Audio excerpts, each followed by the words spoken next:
Hi friends, இன்றைக்கி சுவையான கொத்தவரங்காய் கிரேவி எப்படி பண்ணுறதுன்னு பார்க்கலாம் வாங்க.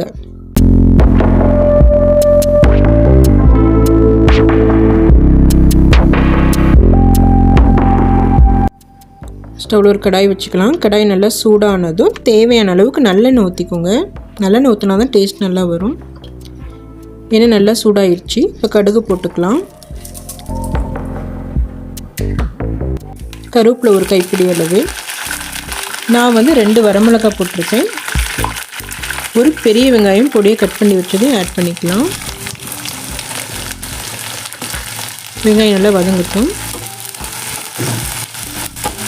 நான் கிளஸ்டர் பீன்ஸ் கொத்தவரங்காய் நல்லா கழுவி கட் பண்ணி வச்சுருக்கேன். ஒரு கப் அளவு. அதை நம்ம மிக்ஸ் பண்ணி விட்டுக்கலாம். நல்லா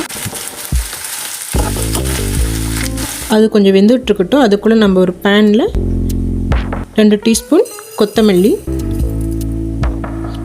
1 ஸ்பூன் ஜீரகம், கொத்தமல்லி சீரகத்தை நல்லா பொன்னிறமாக வறுத்துக்கலாம். நல்லா பொன்னிறமாயிருச்சு. இப்போ இது ஒரு கப்பில் மாற்றிக்கலாம். இதே பேனில் ஒரு கப் அளவு கடலை எடுத்துக்கலாம். நான் பச்சையாக இருக்குது, இது நல்லா வறுத்துக்கலாம். நல்லா ஆறுனதுக்கப்புறம் சின்ன மிக்ஸி ஜாரில் போட்டு நல்லா தூள் பண்ணி வச்சுக்கலாம். இது கூடவே கொத்தமல்லியும் ஆட் பண்ணிக்கலாம்.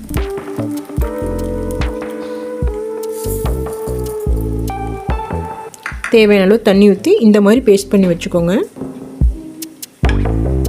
இப்போ இந்த கொத்தவரங்காயில் நம்ம பேஸ்ட் பண்ணி வச்சுருந்த அந்த துவையல் எடுத்து ஊற்றிக்கலாம்.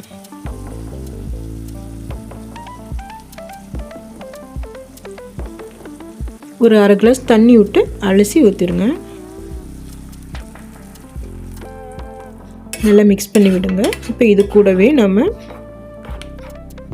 தேவையான அளவு மஞ்சத்தூள், உப்புத்தூள் போட்டு நல்லா மிக்ஸ் பண்ணி விட்டுக்கலாம்.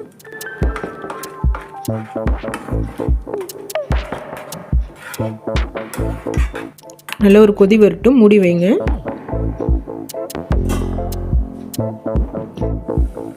நல்லா கொதி வந்துருச்சு.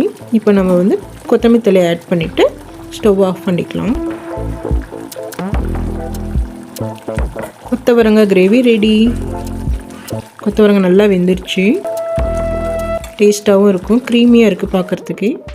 நீங்களும் இந்த மாதிரி கொத்தவரங்காய் கிரேவி செஞ்சு வீட்டில் சாப்பிடுங்க. வீடியோ பிடிச்சிருந்தா லைக் அண்ட் சப்ஸ்கிரைப் பண்ணுங்கள். தேங்க்யூ ஃபார் வாட்சிங் மை வீடியோஸ்.